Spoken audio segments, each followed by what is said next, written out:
Your man is gonna have a little bit of arsehole to him. He's got to. Yeah, he's got to. Got to get shit done. I think in these days and times, women have such a long list of things that they price themselves out of the market. A man will take a woman who's a 6 in the face and the body if she's got the right qualities. Yo guys, welcome back to another episode. Again, I'm always bringing great guests on, giving different opinions, helping us in the dating space. And I have a great special guest for you guys today. He is no stranger to the YouTube space. His name is Sarah Garvey. Sarah, welcome to the show. What's going on, brother? You good? I'm good. How you doing, man? I'm here. I'm well. Yeah? Amen to that. That's all we can ask for. Indeed. Listen, I want us to jump straight in. Let's do it. So we're going to talk about some interracial dating between black men and women, and dating space in general. Okay. So my first question to you. Are black men walking away from black women? Yes, they are. Yeah? You think they are? I think they are both in the UK and in the US. I think as black men, we can see not all black women, but many have become kind of tainted by a rhetoric of feminism and independence. And I think it, because of black people's historical relationship to the West, I think it's taken more of an aggressive tone amongst black women. Yeah. And, you know, all women in this Western society take on feminism to some degree. Yeah. But I think the whole independence thing, I don't need no man, blah, blah, blah. We've got songs telling us, do you know what I mean? That we got songs telling us because, you know, the music is like a huge thing in the black community. And like, meanwhile, the women singing those songs are actually all in relationships. All married and in married. relationships. They're telling you don't need a man or just run up his pockets and all this kind of shit. Yeah. And it's like, you know, a lot of black women are listening to it. So I understand. There's actually a guy called Fly to Thailand, or I don't know. He's called something to do with Thailand. He's a black guy from America. Yeah. And he's actually got a channel. And he's moved to Thailand or somewhere in and around those parts. And he's found himself like a Thai wife and Thai girlfriend. And he's literally got a channel showing black men in America that you can come there and have a very feminine woman and all this kind of stuff. And we're not going to have you like that. It's controversial, man. Black women in America are just going crazy. But the bottom line is he's saying, listen, black women in America, or just women in America in general, they're not cutting it. They're not cutting it. So me personally, I said, even when we were on Pearl Show, I said, I love black women. Do you know what I mean? Like, my son's for a black woman, you know, all of the women that I've dealt with have been black. But it doesn't mean I can't see what's going on. Do you know what I mean? So I think a lot of valid points there that actually I do agree with. I've said in one of my other episodes with someone on that I think feminism is not for the black women and actually hasn't helped the black community in the modern day. However, being strong and independent, there is an argument, which I think is valid, that a lot of black women have had to be that in the West. 100%. So it's kind of like they've had to do that, especially because in terms of the pecking order, especially when it comes to maybe beauty standards, desirability, a lot of black women do feel they're at the bottom, so they have to work harder in many different areas, right? So it's almost like for them, it's like, okay, well, I've had to become strong and independent so I can not only just to get somewhere, but to actually survive. But then being that way is actually stopping a lot of them from building with a black man. So it's kind of a bit like a catch-22 because they've kind of feel like they've been forced to be this way, yet it's not helping them. Yeah, I mean, I see it. And we can look at the black experience in the West and, you know, black men have been and were and still are emasculated to some degree. Yes. And so that role has been kind of taken on by the woman. Very much so. And would you even say in the black community in the West that it's a matriarchy, not a patriarchy? Yeah, I think it is. I think it's very matriarchal, and I think that black men, in general, now in these days and times, are attempting to step back into their masculinity and their manhood. But what's happening is that there's a conflict because black women have been doing this for so long. They're like, "You're doing what now?" Yeah. Like what? And a lot of black men are like, "No, seriously, we got this now." Like we know we've been sleeping for a while. Yeah. You know what I mean? Yeah. We know we clocked out, but Yeah. we're clocking back in now and we're saying, actually, no, we see it. And it's like, no, because there's no trust there. Because the trust went when a lot of the times the women had to take over. Yes. And they're like, can I really trust you to lead this where it needs to be led? 100%. Do you know what I mean? We're literally just having this conversation about the trust and respect, I think, from black women to black men is not as apparent as it used to be. And I think there's some validation in that, but then I think what do you say to the black women who says that, well, I'm only going to trust and respect the black man who proves himself first? See, I understand the reasoning. Yeah. But I think black women are the only women to kind of say that. Other women don't say, oh, I don't trust you to lead, or I don't trust you to be as feminine as I could because blah, blah, blah. Like, you know, Chinese women give it to their men. Arab women give it to their men. Yeah. Every other nation give it to their men. They say, okay, cool, lead. But I said, I think because of the historical context of the black experience, Yeah. I can see why women are slow to relinquish their quote unquote power to the black man. I think, and I think that black men have been, what's the word I'm looking for? They have been slow to let the black woman know that it's all right. I think what's happened is it's come in a wave. Right. It wasn't gradual. It doesn't seem gradual. It seems like in the past 4 or 5 years, black men have been on like, yeah, fuck it, let's do this shit now. Right. And women are like, whoa, where did that come from? Like, right, there was no gradual, like, you know, you just showed up out of nowhere. You just showed up out of nowhere, like, yeah, fuck it, we got this. And it's like, they're like, no, where did that come from? So I get the conflict now. Do you get what I'm saying? But I'm just saying, for black men, there are a lot of black men out there now that are successful. Yeah. They want a black woman. But then what's happened because of the feminist movement is that the caliber of black women seems to have declined. What do you mean? Meaning, what black women see as a woman, motherhood, what it is to be a partner, I think has declined. I think the hot girl summer season has lasted more than just the summer. Yeah. Do you get what I'm saying? It's just life now. Yes. And there's a lot of, I think black men are more traditional than black women are, generally in the Western world. I think the women are more quote unquote modern. Yeah. Whereas the men, there's a huge swathe of men just saying, you know what, I just want to be a little bit more traditional. I want to be able to just have my wife and my child. But then what's happened, I think because of the feminist movement, a lot of men have been burnt by the modern woman while being traditional. Have you had experience yourself? I've had my experience myself. Okay, so tell us one thing about that. So what do you mean? Breadwinner, family man, pays for everything, patriarch, in all senses of the word within the home. Yes. But the woman in the home, because of society's view of what women should be like, you can't be a housewife. What do you mean you're just a housewife? What do you mean you're just a woman at home? Like, what are you talking about? You need to go out and get your own, like, blah, blah, blah. Yeah. And it's like, well, a man can't tell you what to do. Well, if he's your man, he can. Yeah. Like, if he doesn't want you constantly going out on a Saturday night with your girlfriends, he can tell you that's not what I want you to do. So, because I hear that, but then there'll be someone who'll be like, why do you feel you have the right to tell me what I can and can't do? Because when two people, because can she tell him, nah, you're not allowed to go out? Yeah, she can.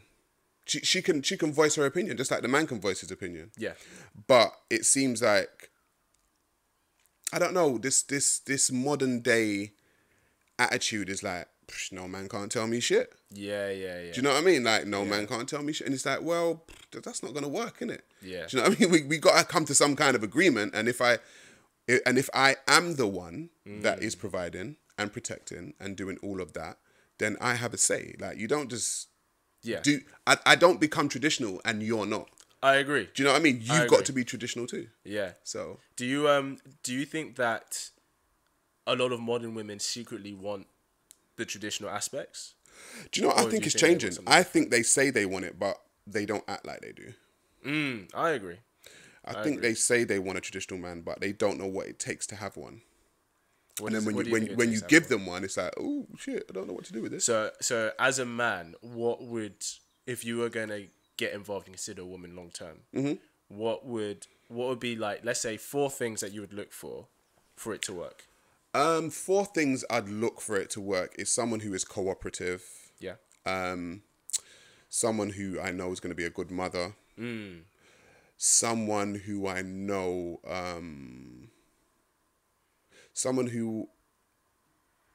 cooperative, good mother, not too much attitude. Yeah. Let's try, I agree. Let's try, instead of saying not too much attitude, what's the positive side of that? To be more open and friendly. Okay. Yeah. You know? Warm. Kind. Yeah, I hear that. Understanding. Yes.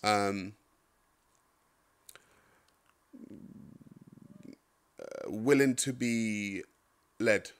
Yes. Willing to be led. Yeah. Yeah, I hear that. So, yeah, that's the type of woman that when I look for a partner, that's what I'm looking for. Have you, I want to move on to interracial dating. Mm-hmm. Have you ever dated outside your race?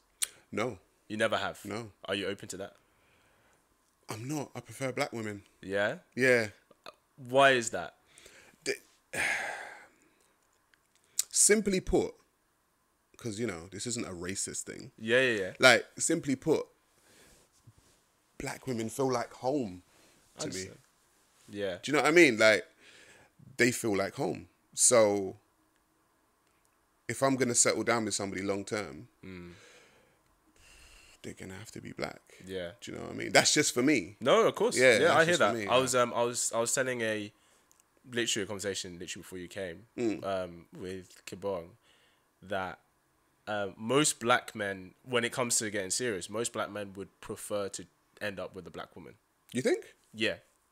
I think most. And I think especially as he gets older and if he's thinking about settling down, because I know what you mean, like the whole thing of choosing a black woman, it feels most people generally would prefer to end up with somebody who is closer to them culturally. 100%. That's black, white, most people in general. And there's nothing wrong with that. There's nothing wrong with that. There's nothing wrong with that. So what do you think about interracial couples or interracial dating?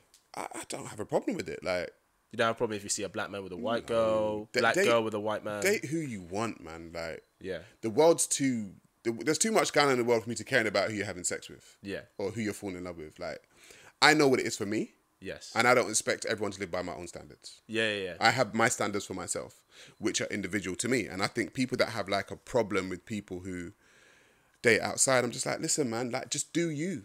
Yeah. Because that whole cliche of be the change that you want 100%. to see. Yeah. Do you know what I mean? If you want more black people to be in black relationships, then show them what one looks like. And maybe they'll look at it and be like, yeah, I want that. Yeah. Do you know what I mean? That looks good. Yeah. But if you're just constantly hating on people that don't, I haven't got time for it, personally. Yeah. Like, I've got people around me who are in interracial relationships. I'm not, you know what I mean? I'm not saying, you shouldn't. Yeah, I'm not like, you shouldn't do that, blah, blah. Listen, man, love who you're loving, man. Yeah. Do you know what I mean? Think, so in your personal opinion, do you think you can be pro-black and in an interracial relationship? I don't think it works out. And the reason why I say that is because the term pro-black means progressively black. And I think to be progressively black, you need black children. Yeah. Do you know what I mean? It's like nationhood 101. Like, we need people in the nation. Yeah. So if you're not going to produce children of that same nation, then can you really be pro-black? Like, so my argument for that is, let's take that. Okay, so let's say if you're gonna be progressively black, pro-black, you're gonna end up with a black individual like yourself. Right. Does that mean you should only have black friends? Hell no. Well, arguably, why is that not part of? Why do we accept non-black friends as still being pro-black? Like, does that mean you can only shop at black businesses? Do you know what I mean? I mean, where do we draw the line? Is what I'm asking. That's a good question. I don't know where the line's drawn. I just know that my whole thing is black people occupy the bottom of the socio-economic ladder. Yes. Globally. Yeah. Doesn't matter what country you pick on the globe. When you go there and you look at the black populace, they're normally at the bottom of the socio-economic ladder. Yeah, very true. And so my whole thing is when people are at the bottom or oppressed or suppressed or feel aggrieved, they normally band together. Happened with the feminist movement. Very true. Women felt oppressed, repressed, at the bottom, they banded together. Yeah. When Jewish people felt that, they banded together. Yeah. When whoever feels it, when the gay people felt that, they banded together, made the LGBT. Why do you think we arguably haven't done that as well in the West as a black community? I think black people, the reason why we haven't done it in the West is because we have bought into other ideologies that don't further us as a people. Like, so it doesn't matter. See, I talk about like political parties and I talk about all kinds of organizations. Yeah. So if you look at the political parties, if you look at Labour or Conservative here, or you look at Democrat and Republican in America, you'll still find black people occupy the bottom of that socio-economic structure too. Like the most people in that structure that are at the top aren't black. At the top of the Democrats or the Republicans or Labour or Conservative. Your black are still at the bottom. So it doesn't. So I've always said it doesn't matter what you do. It doesn't matter what party you follow. Even religion. Go to Islam, black people at the bottom. Go to Christianity, black people at the bottom. Who's the top?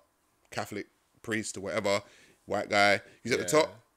Saudi Arabia, Muslims. Do you know what I mean? Black people. We always occupy the bottom of the socio-economic ladder, no matter what race, and no matter what religion or political party we enter. So for me, it's like there's a friggin' like pattern going on here, guys. And if you can't see the pattern, then I don't know what to do for you. Like I see the pattern, and I'm saying, okay, cool. We need to progress ourselves, not to the detriment of other people, but we just got to say, guys, we got to do better than this. We got to do some shit for ourselves because everyone else is doing shit for themselves. Like, do you know what I mean? Like everyone else is doing stuff for themselves, and we're steady thinking, oh, if I become a Democrat or a Republican, it's going to forward me. It's like it's not going to forward you progressively as a people. It might forward you individually. Totally get that. But are you about your individual self or are you about the collective?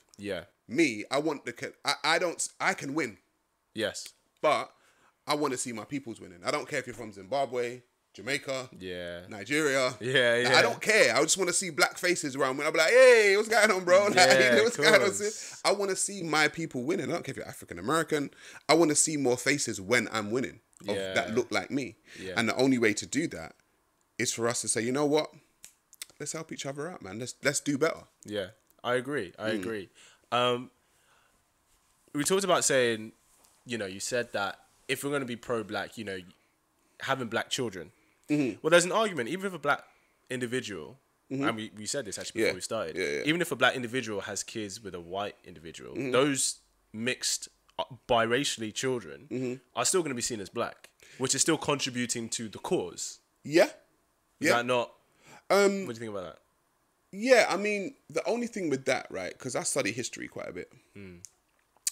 And if you look at the history of like South Africa, for instance, the quote-unquote coloured was used as a buffer between the blacks and the whites.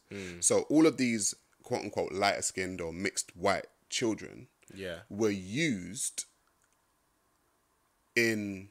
And it happened on the plantations of America too. The lighter-skinned or mixed ones were used to just to quell the black ones if they ever thought about like doing something. It's like, no, but I'm part of you, but you can't go and kill my peoples too. That type of thing. It's like, so, yeah, I think there's a schism in there that needs to kind of be like looked at, because if And I also said about mixed race people. Yeah. I don't like to define them as black. I like themselves to define themselves. I had a conversation. You know Lynn May? No. Don't know Right, so Lynn May, she's another like social commentator type. She's a mixed race girl, and I had a conversation with her, and I said, "What do you see yourself as?" And she was like, she sees herself as mixed race, but part of the black community. Right. So then I said, because she was like, when she was growing up, she had racism from both sides. Yeah. Okay. Yeah. Right. Yeah. And so it's like, I don't know what that feels like. Yeah. So I can't just say, "Oh yeah, you're black." She's got a totally different experience to me. I let mixed race people define themselves. I'm not going to say, "Oh yeah, because you got melanin in you, you're black." Yeah. Who am I to tell you that? You got a whole experience that I don't know about. You have to define yourself. So, but my question to you is then, hypothetically, let's say you created a new Black Panther Party for the advancements of black people. I wouldn't do that, but Okay, let's say you created a. I mean, this would never happen, but let's say you created a new political party, like the EDL, but for black people. That's a bit right wing. Yeah, well, I mean, like, I'm not trying to hurt anyone. No, but let's say, kill no one. But let's say like all of your agendas are the priority is to promote the black community. Right.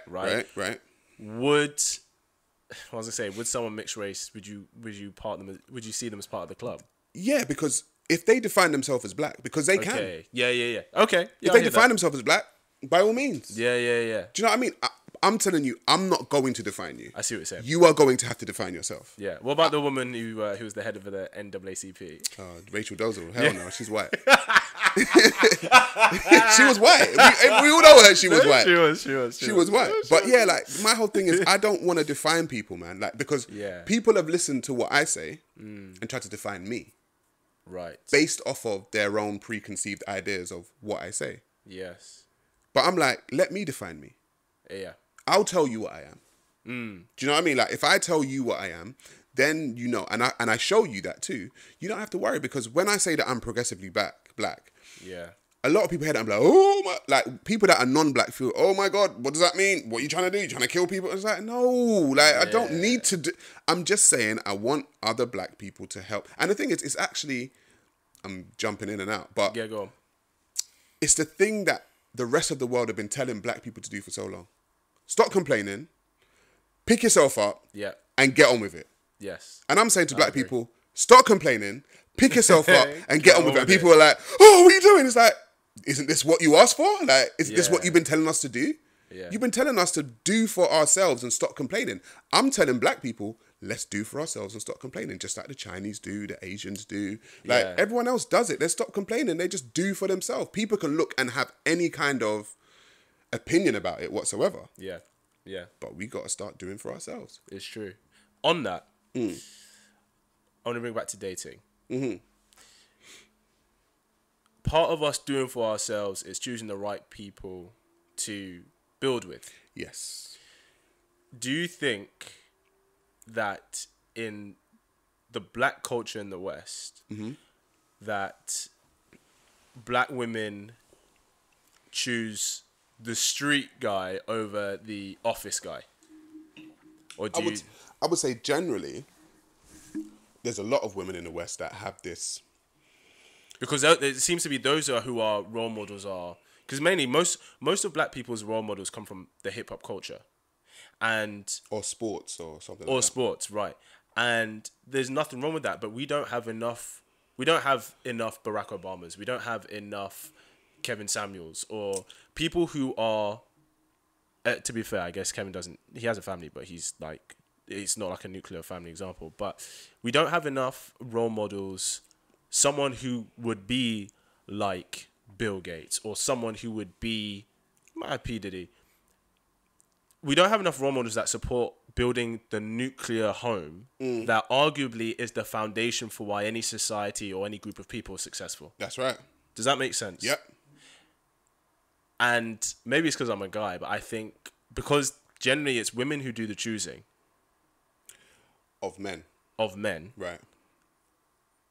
It's like... Are they choosing wrong, is what you're saying? Are they choosing the wrong type of guy? Well, if that's what we're aiming to, are they choosing the guy who leads to that?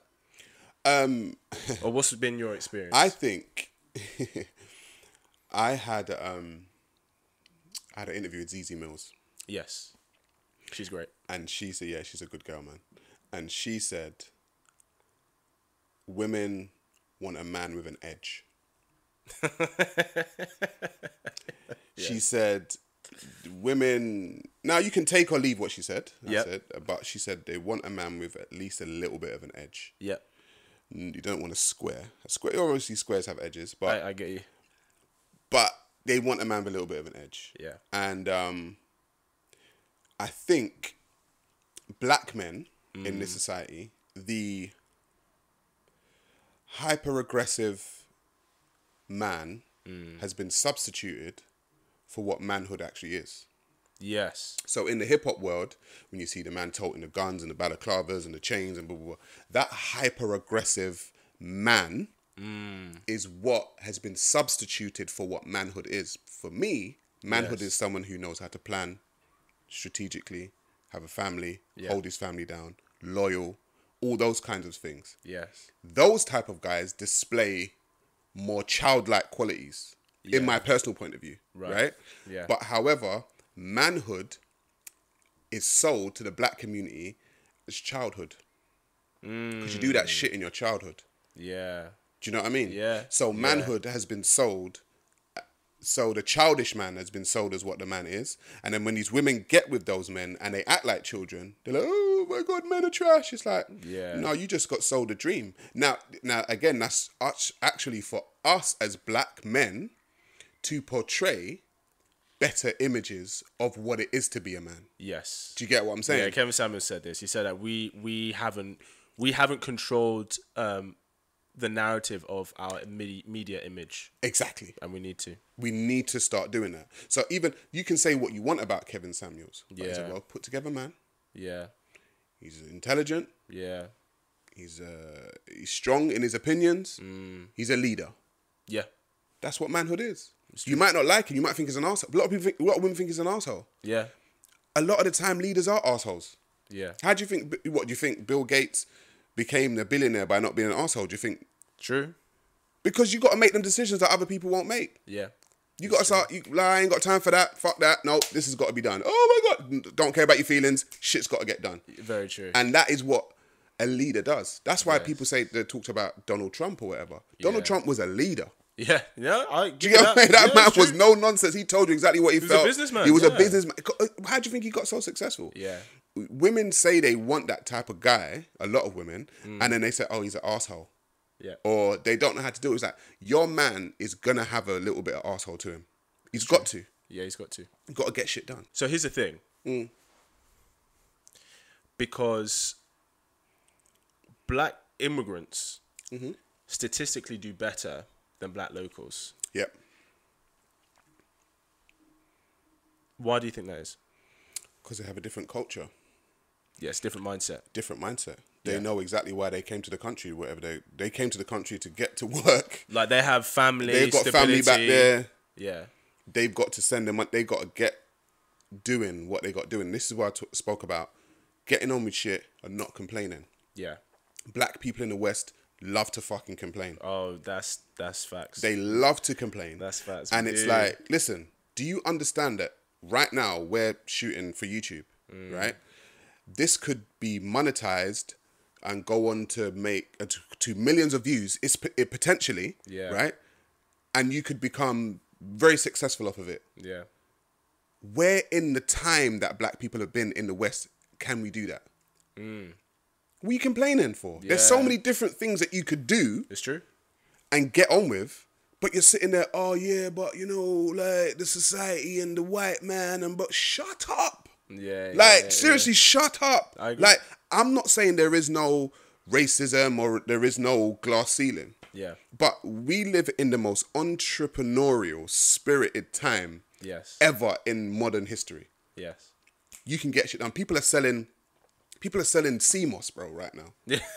Do you know what I mean? And making money off of CMOS. It's true. People are selling shea butter and making money off of shea butter. Yo, I'm not saying things aren't hard, but I'm saying you have the opportunity if you put your thinking cap on. Yeah. And there's enough of us. Yeah. To be successful. Yeah. That's what I personally it's think. true. Now, a lot of black people are like, oh, you know what? It's like, you just can't say that, bro. Yeah. I'm not trying to hear you. It's true. It's true. And that's why I actually personally believe that in the coming years, there's going to be a split within the black community in the West. Go on. There's going to be a split between people who ain't got time for the BS Yep. and the people that keep talking about the BS. 100%. I think that's happening now. Right. But the now. thing is, it's going to grow. I think it's just going to grow. Yeah. And then people that are always talking about the BS, because the BS exists. Yeah, it does exist. That's the thing. It's not valid. It's valid. It's valid. But I'm not waiting on that. I'm not constantly like just being quote unquote oppressed by the BS. Yeah. The BS affects both you and I. If you and I were both pulled over by the police or whatever in America, shit could go left. I know that. Yeah. Right? And we know that many men have been shot down by the police. The BS exists. Yeah. But am I living my day-to-day life scared of the BS, talking about the BS? But I got to get on with shit. Yeah. And the people that are successful are the people that know that there are hurdles. Yes. But they say, fuck it, I'm going to jump over it. Yeah. Not, oh my God, there's a hurdle there. I don't know if I can jump. So find a way to get over it. So on that, right, what would you say to a black woman who is strong and independent and is struggling to find her black male counterpart? What would you say to her? I'd say look at yourself and ask yourself why you can't find him. Because you don't think it's because there's a lack out there? No, I think there are plenty of good men out there. I just think I was having this conversation before. I was saying that independent women who have been successful normally had to do that in a male-dominated arena, whatever that arena is. Yeah. So a woman that has to be seen as capable in a male-dominated arena sometimes has to take on very male characteristics. Very true. Just to survive in it. And Yeah. I understand it because you've got to adapt or die. But when you have that energy about you and you go to a man, he's going to be like, I ain't trying to deal with this masculine woman. Yeah. I get why you had to be masculine though. Yes. But I'm just not willing to deal with that. Yeah. Does that make sense? So 100%. I'm saying women who are strong, quote unquote, strong and independent need to understand that there's a lot of strength in femininity. Yeah. Massively. Yeah? There's a lot of strength in relinquishing power to a person who you know is going to be protective of you. Yes. Do you know what I mean? So I would say, and I would also say to black men, understand that a lot of the time, these quote unquote successful independent women have had to be that way. Very true. So it's whether or not you're willing as a man to deal with the molding process and say, you know what, just chill the fuck out. You don't need to be like this. Yeah. I know you can do that at work, but when you're with me, you don't need to be like that. And if someone can actually switch between those two, we'll see. Yeah. See, it's interesting because that's something that I always say to women, you know, especially some of my clients, that it's not, because a lot of women would hear that and might be like, oh, I have to weaken myself to find a man. And it's not about weakening yourself. It's about placing your strength in areas that he values, right? What do you think? Because someone do say, okay, there'll be that, like they'll submit to the man, etc. once he proves his leadership. But then at the same time, a man who maybe displays that leadership comes across this woman, just goes, writes her off immediately. Yeah. Because she's not that way, so he thinks she's just like that. Because women need to understand what men like. And a lot of the time they don't. Yeah. When you speak to a woman and you say, okay, what do you bring to a relationship? And they start talking about, they had a question. I've got a PhD, or I've got this and I'm educated and I got this job and I make so and so a year. And the man's like, it's not what I'm looking for. Yeah.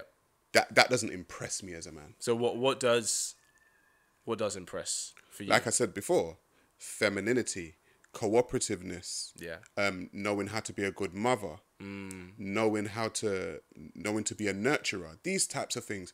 We understand that you've been successful, and I pat you on the back, clap, and say, you know what, you're amazing for that. Yeah. But is that what I'm looking for? in a partner to be, because that means you're gonna be walking around with two balls and a dick as well in the house. Yeah, very. Do you know what I'm saying? It's yeah. There can only be one penis in this house. Yeah. Do you know what I mean? Yeah, and I don't want to be walking around with a woman who thinks she's got a dick. Yeah. Do you know what I mean? Like, I hear you. Well, sorry, I was a bit. No, it's true. Hey, listen, that's what we're here for, man. Because you know, we have to be able to have these honest conversations if we're going to build the bridge together. A lot of what do you think about marriage today? I'm actually going to go into some on my podcast. Actually, marriage. So I think the model for marriage needs to change. Okay. I agree, but elaborate. I think relationships, if two people are serious about one another, now this is just my wild hypothesis now, right? You, as a man and a woman, if you decide to get together, there should be a contract of 2 years. As in, is this the marriage? Or This is the marriage. This is the marriage, okay.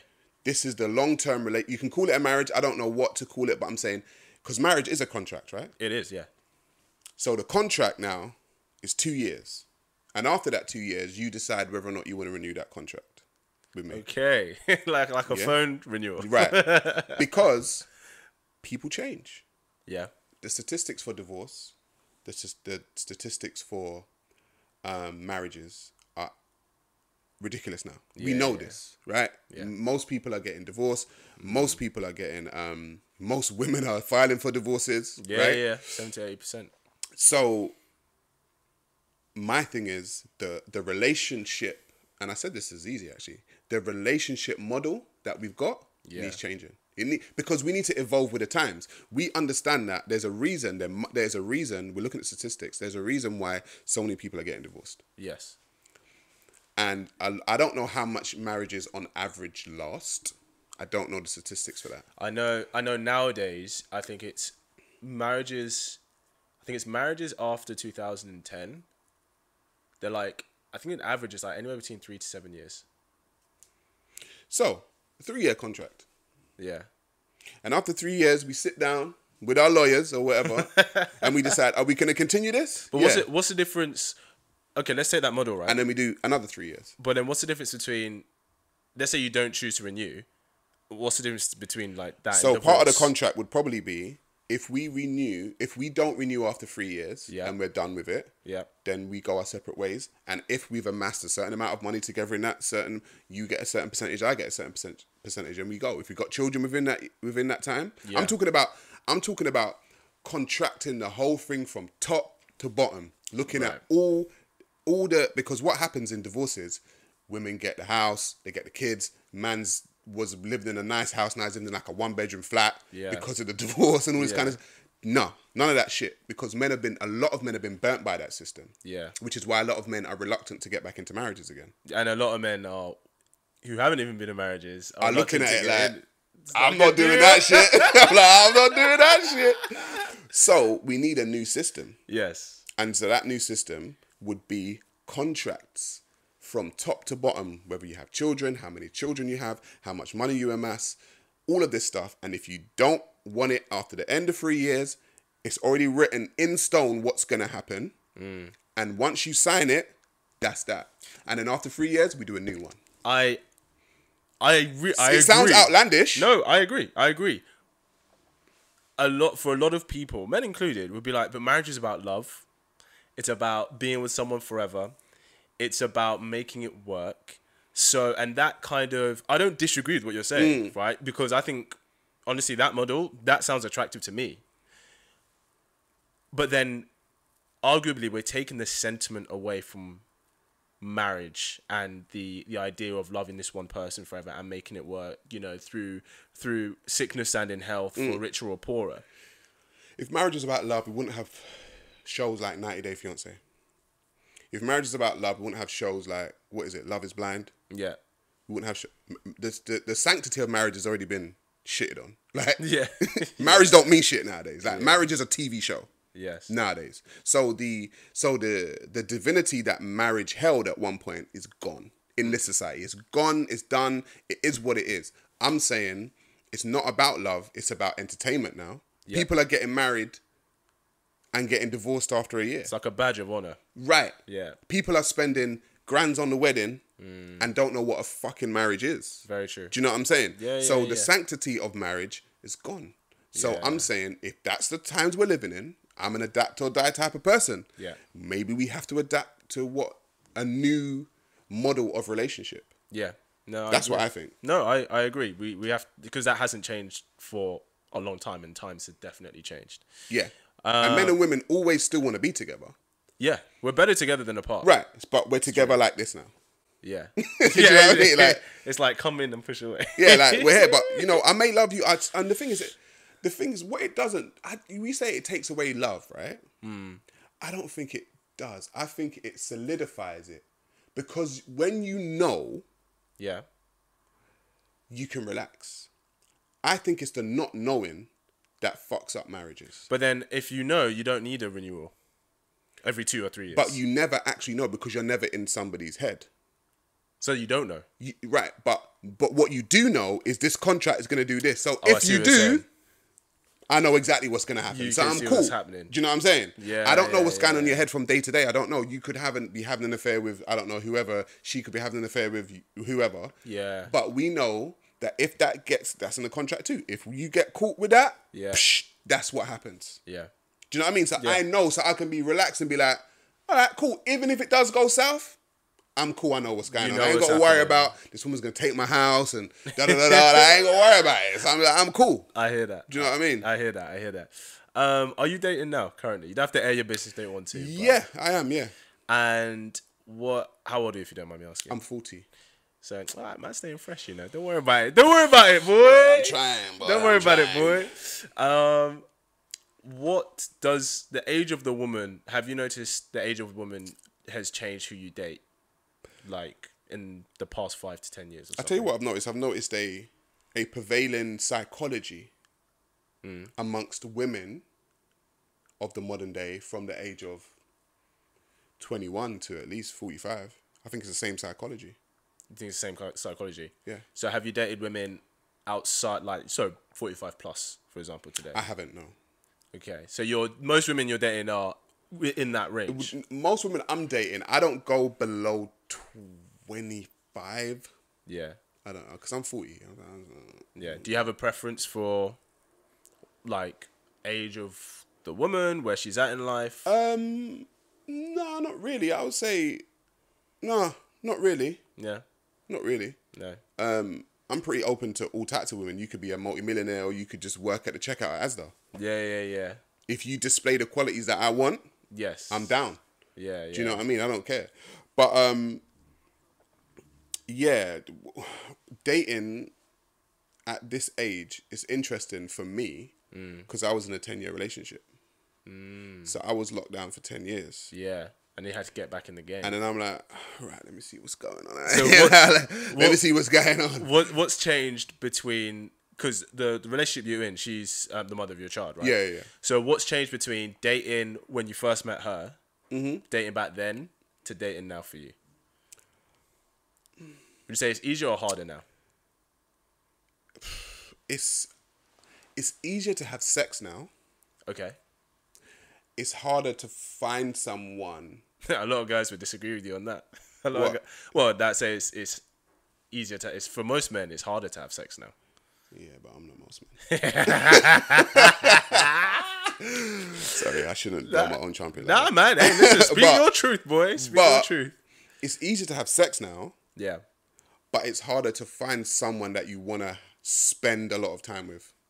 Why do you think it's harder now? Do you think it's your age or do you think it's the times? Maybe it could be my age, but I find people annoying. I think that's your age. Yeah, it might be that. I just find people annoying. Like, I'm the type of person who, maybe it's the circle, I don't know, but I feel like I'm a little bit more than a surface level individual. Yeah. I like to have conversations, deep conversations. I like to talk about all kinds of stuff. Yes. Like if you go on my my YouTube channel, you'll see like I talk about a range of different topics. Like because I like to kind of go deep and do the research and stuff. Yeah. And I find a lot of the psychology yes. in women now ain't about deepness. It's about surface level shit. Yeah. It's about your hair or your nails or your makeup or your Yeah. clothes or... That's a reflection of our times. Right. And Yeah. so I'm like, just give me something a little bit deeper than that. Do you know what I mean? Like, I want to be able to sit down and have a conversation with you and it not be about the latest person who is on Instagram or on TikTok or whatever. Do you know what I mean? Like, I just want a little bit of deep conversation. I want to be able to talk about politics and religion and race and feminism or whatever. Yeah. I hear that. I think the reason that's a result of our times is because with social media and dating apps, there is so much emphasis now placed on these exterior looks. Yeah. So, so especially for a lot of women, they can think that, especially when they see, oh, well, this girl who's got an amazing body flaunting herself is getting all the attention, and I have these deep-rooted values, but that's not actually bringing to me the kind of men that I would like. So it's kind of, it can be hard because that kind of maybe girl or woman who wants that is actually not given a chance because, you know, Sarah over here is posting cleavage on a Monday. Yeah. Do you see what I'm saying? But the thing is, I think it extends to both men and women.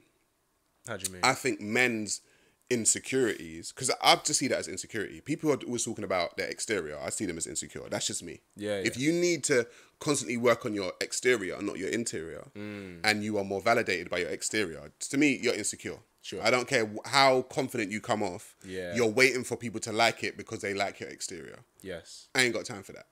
And so, but men I think men have become more insecure too. They have. I think arguably there's been a shift in, you know, being fit, being in shape, which I think, especially in the West, really, there's no reason why if somebody wanted to be, they couldn't be. But there is more I don't think that's insecurity. I think that's health. That is health. Yeah. That is health. But there is a higher standard of appearance for men. Yeah, like men are literally, like, I'm bald. Yeah, I started going bald at the age of like 28. Yeah. Right? So I just shave my head, I shave my beard, and I'm out of there. Yeah? Put on some shea butter, I'm gone. Yeah? Men are literally going bald and then they're getting these fake weaves in their head now. Oh, shit. Listen, men are getting... I know they're getting hair transplants and stuff. They're getting hair transplants. They're getting like... They do that glue thing and then they put the wig on and they make it and they cut it like it's real. I'm just like, bro, like, are you that insecure? Like, men are... I saw something the other day, like a girdle for men. Do you know what I mean? I'm just like, just go to the fucking gym. Like, what's wrong with you? Like, get your health up. Like, there's just too many insecure things. Like, and the thing is, I think, sorry to cut you though. No, go on. Like, men are being told, like, men are becoming more feminine like that, I think. Yeah. Like, because men are now being told to go and get your toes done and go and get your nails done. Yeah. I'm like, that's some woman business. And maybe that's my age showing. Yeah. Do you get, maybe that's my age. Because what I was going to ask you, do you not think there's an element of men adapting to the market? Because if women are saying, well, this is what we want, or this is what attracts us, then men are like, okay, well, if I want to get the woman, I have to look after my hair. I have to make sure, I don't know, my nails are on point. I've never heard any go, apart from saying if a guy has like mad long nails or something. But yeah, do you not think there's an element of them? Because it is men who traditionally have to pursue the women, and women choose who they deal with. They kind of set what the standards are. Stop listening to women. Because they don't know what they want. I don't disagree. Stop listening to me because they tell you that they want X, Y, and Z, and then when they get X, Y, and Z, we spoke about this on Pearl's show. They will say, oh, they want a man who's more in touch with his feminine side, and they want a man who's... Then they get that guy and he's a little bit more emotional. Like, ooh, it's just like... Yeah, they get the ick. Yeah, it's a bit emotional. But this is what you asked for. Like, do you know what I mean? So it's like, stop listening to women. I just want men. I just think men just need to be who they are. Stop listening to women, because women half of the time switch their bloody mind. Women, a lot of women go to a restaurant, they don't even know what they want on the bloody menu. Do you get what I'm saying? Like, they're taking 10 years to just choose something, and then when the food comes, they're like, oh, what did you get? Oh, that looks better. It's like, shh, you had ample time. Do you know what I mean? You had ample time to choose, right? Well, so, I think some women are like that. Yeah, I'm not. But I'm just making a joke in general. Of course. There are some women who are more aware, like we were saying. Pearl's very aware. She is, of herself, what she wants, and I think more of that is happening, which is good. And ironically, I feel like the more that happens, the more It's weird because the political pendulum swings, right? Usually. But society in general has always moved in a more liberal, open direction. Right. But Generation Z are arguably a bit more traditional than the millennials in terms of, especially when it comes to dating and stuff like that. Like women are saying, "Nah, we do want the guy to pay," and you know, Yeah, but the thing is, I said that's where you stop listening to women, because they say, remember, they talk about being independent yeah, and not needing a man, yeah, but now you want him to pay. Now you want him to do all of this. yeah. So what do you want? Are you independent? Do you want him to pay? It's true. What is it? It's do you know true. what I mean? Stop. They don't know what they want, bro. Yeah. I'm literally at the point where I'm like, I'm just gonna do what I'm doing. Yes. If you're down with it, you're down with it. If you're not, you're not. But I'm not listening, because you say you want X, because do you know how many men married the woman because the woman told them this is the type of guy that she wanted? Going back to what you said before earlier on, when you were saying, do women choose the bad guy over the non-bad guy, Or the street guy or over the the street office guy over the office guy? Yeah. They will choose the street guy in their younger years, Very true. and then as they realize that's a nonsense, they Yeah. go for the office guy. But the office guy is like, nah, You didn't want me before. yeah, I'm all right. Yeah. I'm gonna go where someone would actually want me, Yes. regardless of whether I'm a street guy or an office guy. Yeah. Do you know what I mean? And it's like, yeah, just stop listening, because I just listen, bro. I'm not gonna lie. I hear women speak a lot of the time, and I'm like, all right. Okay. I hear you. And It's people true. can say, "Oh, that's misogynistic," but I'm like, you know what? All right. People can change their minds, and you know, half the time, you know, I've read a lot on, you know, psychology, especially in regards to dating and stuff like that, and there are a lot of things that, you know, when you find yourself drawn to someone, you say, "Oh, I don't even know why I'm drawn to them," and most people don't even know why. Like most people don't know why. What's something you want to bring to the table about dating today? What I want to bring to the table about dating is that know what you want. I'm speaking to men, because when men know what they want, they just go for it, right? They don't really they compromise to some degree, but not as, they're not going to really flip flop on what they want. I think men's core things stay quite linear. They stay quite solid. Yeah. Do you know what I mean?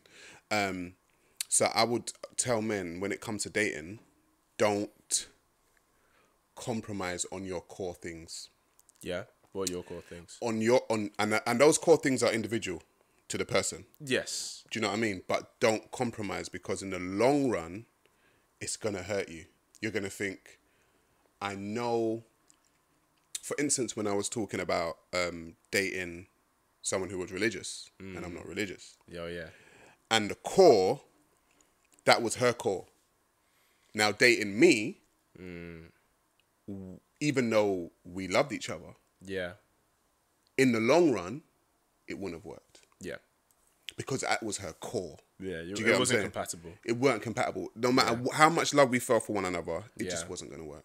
Yeah. And same thing with men. I say the same thing. Like, if you've got a core, in the long run, you're going to start getting pissed off. So I just say, don't compromise on your core things. Yeah. Yeah. Do you think it's easier? Do you think men compromise easier than women do?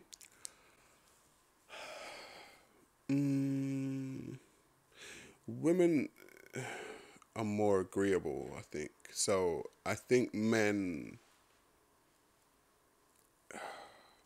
Actually, I think in these days and times, I think it's easier for a man to compromise. Yeah. I think men's list, though, is shorter than a woman's list. That's why. It very much is. That's why it's easier to compromise. But those things are hard to compromise on that list. Right. Yeah. So the list may be 3 things. You may just want 3. And if you tick those 3 things and there's a 4th thing that he's thinking, he's like, you know what, don't worry about it. Yeah. He okay, can get yeah. 60% of his list and be like, all right, fuck it. All right, we'll go for it. Do you know what I mean? Yeah. But I think in these days and times, women have such a long list of things that they price themselves out of the market. Yeah, that Do you know what I mean? We've heard that a lot of the time. I know what that means, but for our audience, what does that mean? So if a woman, I'm 6'2", you're probably 6'2". I'm 6'2". 6'2". So a lot of women talk about height, Yes. right? And so they say, oh, they don't want a man who's under 6 foot or some shit. Yeah. So, or something like that. And when you look at these statistics of how many men Yeah. are 6 foot and above, Yeah. and are 6 foot and under, there's more men 6 foot and under Yes. than there are 6 foot and above. Massively. So it's like, well, would you not like? But they need that as like a thing. It's like, I want to feel like he's taller than me, and I want him to. I want to feel like he can hug me, and I can feel. And it's Yeah. like, the tall guys are normally like sought after. Yes. So don't price yourself out, because the tall guys are gonna attract attention from a lot of women, Yeah. and it's that whole thing of a certain percentage of men, Yeah. certain top percentage of men Yeah. are sought after by a lot of women. I don't know the percentage, but they're sought after a lot of About, women. it's about 15 to 20% of men Right. get about 80 to 85. 8 That's to a 85%. lot. Are you sure it's 80 to 85? Yeah. That's a lot. I would even argue nowadays it's even more skewed because of dating apps and social media. Because a lot of the time, like, and studies have shown this, women will choose the top guy in the pool that they have access to. So if there are five guys in a room and she has to choose from one of those 5 guys, right? Obviously, then every guy in there roughly has a 20% chance to be chosen. Right. But if she has 10 rooms of 5 guys to choose one, most of them are going to be neglected. Yeah. They all have a much smaller chance of being chosen. Chance, right. So it's about the, like, you know, so back in the day, the girl in the quiet village from Norfolk would only have access to the men in her village. So that's who she would choose. Now, because of social media, internet dating apps, she can match with the hot lawyer from London. She can match with the athlete from Paris. She can match with the producer from LA. Does that make sense? So it's I would say it might be even more skewed than that, because, you know, the kind of men that the people we have access to now, we never had access to them before. Like, any one of us right now can slide into Halle Berry's DMs. She's probably not going to respond to us, but we could do that. Right? But if a pen girl who's flaunting herself online, she's whatever, slides into Drake's DM with a hot photo, You might just answer. While Jimmy in her class, do you know what I mean? Where the best he can do is take her out to Nando's. Yeah. It's hard for him to have a chance. Yeah. So arguably, it might be 1585 at this point. That's interesting. But I'm just saying, like, the list that I think men are more willing to compromise. Yeah. Because that whole height thing for women is a thing. Yes. You know, women have a thing about a man earning a certain amount as well. Yeah. And then when you look at the statistics about how many men earn that number that you've put in your head, do you know what I mean? Whatever number it is that you've put in, because everyone knows the number, but they act like they don't. Yes. Do you know what I mean? It's like, how much has he got to earn? Oh, well, if he's earning, I don't want to say. You know the number. Do you know what I mean? You know the number that you got in your head. Yeah. And so how many men are making that, are 6 foot and above, do you know what I mean? And display all the qualities that you want. How many men are there like that? And it's like you're kind of pricing yourself out the market now. A lot of the time women will say, oh, what are you saying? I got to settle. Yeah. And it's like, you call it settling, but I call it being realistic. Yes. Because men are more realistic. Yeah. I could slide into Halle Berry's DMs. Yeah. Is she going to answer? Probably not. Yeah. Right? But for me, like we said last time on the show, I said, a man will take a woman who's a 6 in the face and the body if she's got the right qualities. Very true. Over the 10-10. Yeah. If you look for long term, I agree. Yeah, for long term. If it's for, might go for the 10-10 to smash. Yeah. To tell your friends, look, brother, smash that girl. Yeah. Do you get what I'm saying? Yeah, no, that's how we guys are. Do you get what I'm saying? True. So it's like, yeah, we can compromise on that, and that's what a lot of women don't get. Because I had someone on my TikTok that was commenting, because when I said that whole taking a 6 in the face and the body, but she's got the right qualities, and they were like, oh, but you cheat with the 10-10. Okay, yeah. Right? And I was like, yeah, they probably do cheat with the 10-10. Yeah. But that's the same reason why men go to strip clubs. His wife don't look like a stripper. Yeah. But he wouldn't... The question is, would he wife a stripper, though? this is it. Boy, and that's the thing now. Men are wifing strippers. Men have got the game all messed up, bro. Like, well, like I say, those kinds of men, like I said, are they're in the hip hop. They're in that world. yeah. Do you know what I mean? Where that world, and I love hip hop. Don't get me wrong. I love hip hop culture and everything, but those aren't conducive for like the foundation of a nuclear family. Do you know what I mean? Of course not. And if you do have a nuclear family out of it, like you said, what's the role model? So if you want to take Cardi B and what's his name, Offset? Yeah, Offset. Because she was a stripper, right? Yeah, she was. But let's say he wifed a stripper. Cool. They seem to be stable. Cool. But then when her daughters sees her mum on TV shaking her ass on a constant basis, talking about how wet her pussy is. Well, what kind of, do you know what I mean? Like, what kind of role model are you now giving that child? So it's like, when you wife a stripper, you're gonna get a stripper, bro. So what I want to ask you because there'll be some women who will ask, why is it wrong for a guy to wife a stripper? Like I said, because it's about. Hang on, sorry. It's wrong to wife somebody or husband somebody with qualities that you know long term are gonna piss you off. Because if Cardi B and Offset get to a certain age, say they get to 50 years old together, that lineage, all of those videos, all of that shit is still there for your children to see. Children are gonna go up and be like, what? My mum was shaking her ass like that, talking about how wet her pussy was. Oh, hey, come baby, hey, I love you. He's like, Mum, I just saw you on TV, talking about how wet your pussy is. So, what would you say to people who are like, well, that shouldn't be seen as a detriment now? Well, listen, I don't care, because the bottom line is standards have to come back. Okay. Yeah. Like, everyone's got standards. Like, standards for families have to come back. Yes, I hear that. For us to progress into the future. For us to progress. And if like I said, the split is coming. Yeah. The split, the people are on the BS and the people are not on the BS, that split is coming. Yeah. Because they're going to be people like, do you think I want my daughter growing up seeing that and having you as a role model? Hell no. Yeah. Just like I don't want my son growing up seeing the rapper with the balaclava talking about how many men that he's chefed. Yeah. I don't want him seeing that as a role model either. So now I've got to take him and I've got to show him what it is to be a man. Yes. And we had it in Africa, you know. We had, prior to colonization, I keep telling people this, we had rites of passage rituals for both men and women. Yes, we did. They knew what they were supposed to be, and the men knew what they were supposed to be. Now the rites of passage rituals are watching these fucking idiots on TV, excuse my language, but watching idiots on TV, and I'm just like, how is that your role model?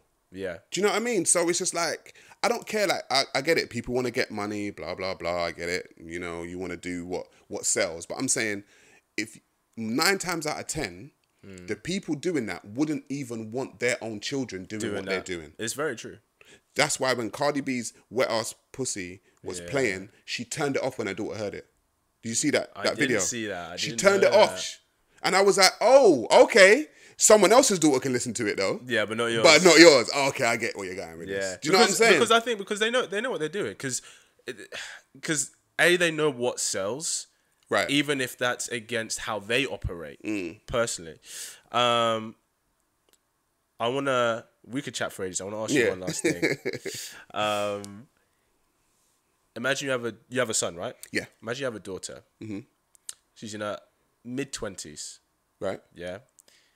And she says to you, Dad, I want to have a good husband, someone to build with, etc.